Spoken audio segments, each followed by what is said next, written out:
Gimana Pak Ustadz? Mau lanjut apa kita Ya, udah dulu nih? boleh satu lagi. Saya punya waktu sampai jam 5 aja ya. Nah, ini bagaimanakah seharusnya mentalkinkan orang yang sekarat? Bagaimana? Seharusnya mentalkinkan orang yang sekarat. Maksudnya orang yang lagi sekarat nih. Bagaimana cara mentalkinkan orang yang sedang syakarat? Syakarat itu adalah syakarat itu artinya ada yang kesakitan, itu syakarat. Makanya syakaratul maut. Orang yang sedang mengalami sakitnya kematian. Jadi syakarat itu adalah artinya sakit yang amat, namanya syakarat. Makanya orang sakaratul maut adalah orang yang sedang menghadapi sakit yang amat di dalam akhir hayatnya atau kematian. Mentalkinkan itu adalah membimbing. Makanya di dalam masyarakat itu mentalkinkan itu umumnya itu ketika jenazah dikubur terus distalkin gitu ya. Sebenarnya mentalkinkan itu bukan begitu. Mentalkinkan adalah membimbing kepada orang yang sedang syakarat, membimbing untuk mengucapkan kalimat tauhid. Jadi kalau siapapun lah keluarga kita yang sedang mengalami syakarat, maka keluarganya harus bimbing untuk berusaha supaya orang tersebut bisa mengucapkan tauhid.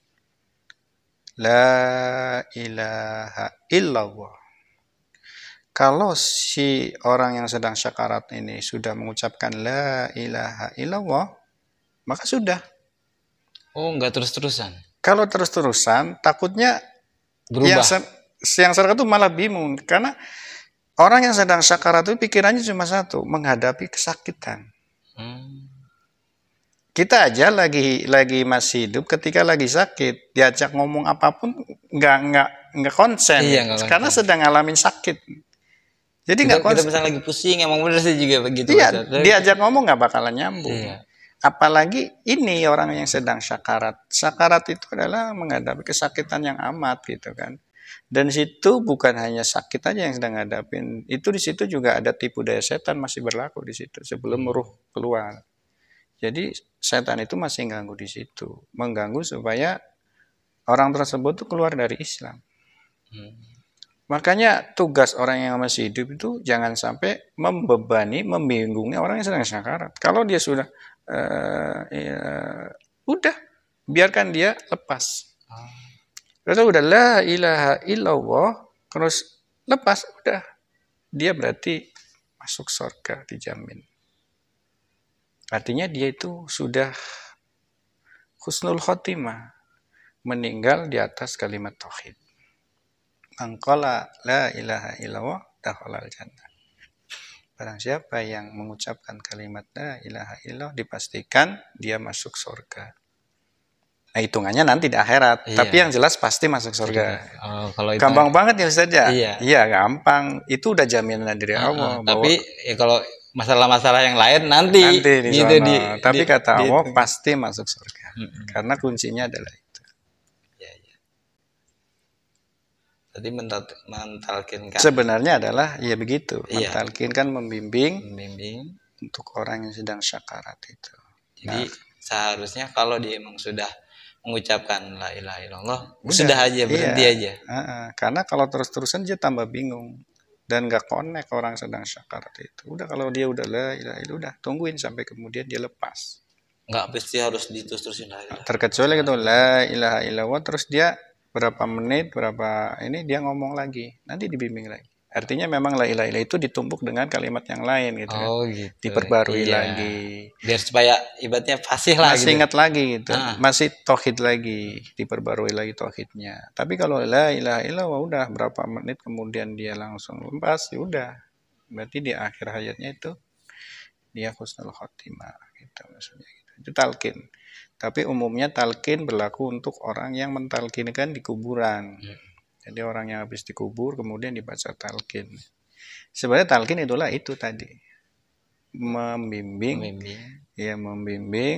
orang yang sedang syakarat untuk membaca tauhid. Bukannya kita membaca Al-Quran di dekat orang sakit itu tadi.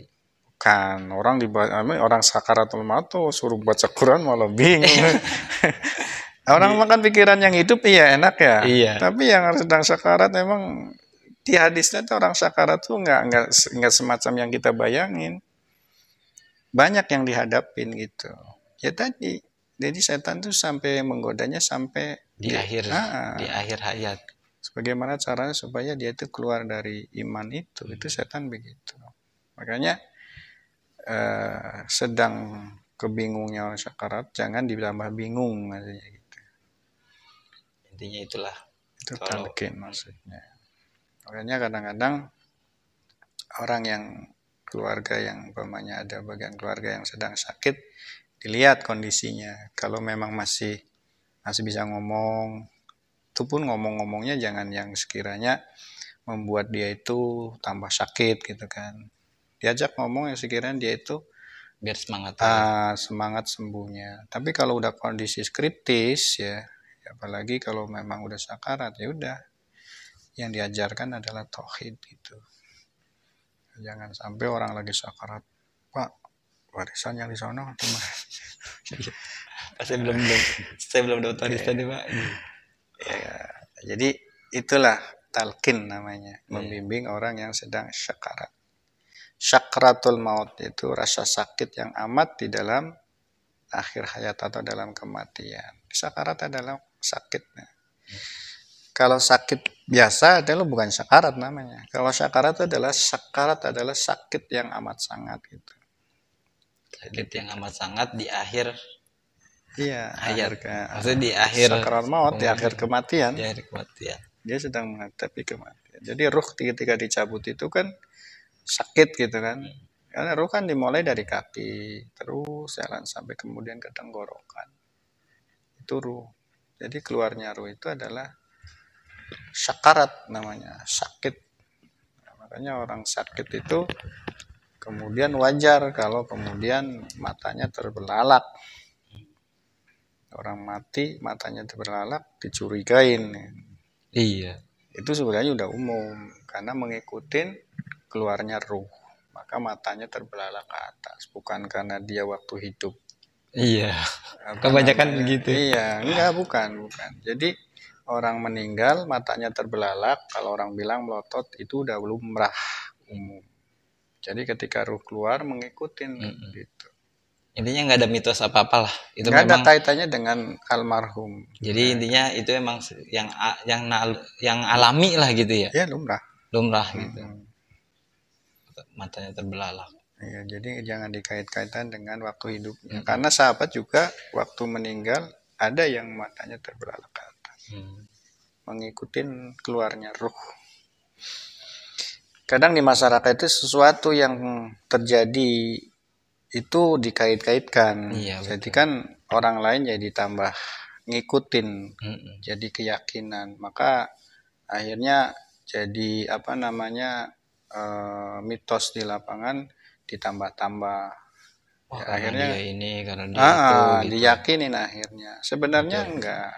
Pada hakikatnya semua orang yang meninggal itu adalah ya begitu gitu. Udah alaminya seperti itu gitu. Matanya terbelalak. Oke, terima kasih Ustadz. Ini dari 4 pertanyaan tadi. Ya semoga ini kita jadi amal jariah nih Pak. Amin. Ya kita akhiri saja pertemuan kita ini dalam acara Tanya Ustadz aja. Assalamualaikum warahmatullahi wabarakatuh. Waalaikumsalam warahmatullahi wabarakatuh.